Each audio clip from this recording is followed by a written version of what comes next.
कोटा पे विलंब नंबर 1 जेपरि कि आमे मन परिवर्तन करिवु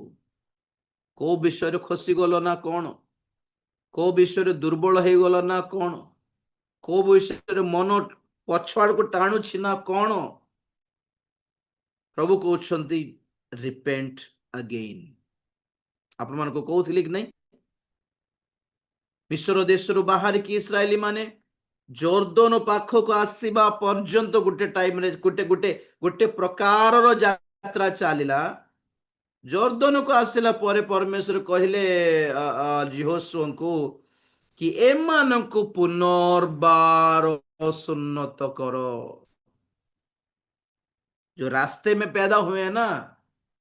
एमान को सुन्नति नहीं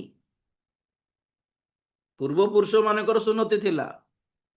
तो रास्ता रे जे माने जन्म होइछन्ते मन नॉर्मल हे जछन्ते आ सेमिति ही पळाइबो किडाण को भाबत ना ना ना सुन्नत करा हेबो हैं सर्कमसाइज अगेन एटा पुनर्ब मु कहली सुन्नत माने नूतन नियमर मन परिवर्तन नूतन नियमर मन परिवर्तन रे परमेश्वरंकर जहा जहा पसंद नहीं ता हम जीवन रु काटी पकाइबार अछि से स्वभाव काटी पकाइबार से संपर्क काटी पकाइबार से बुद्धि काटी पकाइबार से आकर्षण काटी पकाइबार से भली कथावार्ता काटी पकाइबार दिस इज कॉल्ड हृदयर सुन्नत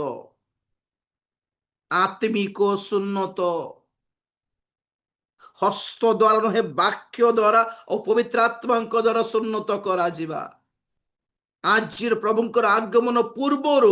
आम्भे माने पुनर्बार मन परिवर्तन करिबा काले तांकरी आगमन विलंब देखिकी आमे माने मध्य रिलैक्स हे गलो ना कोन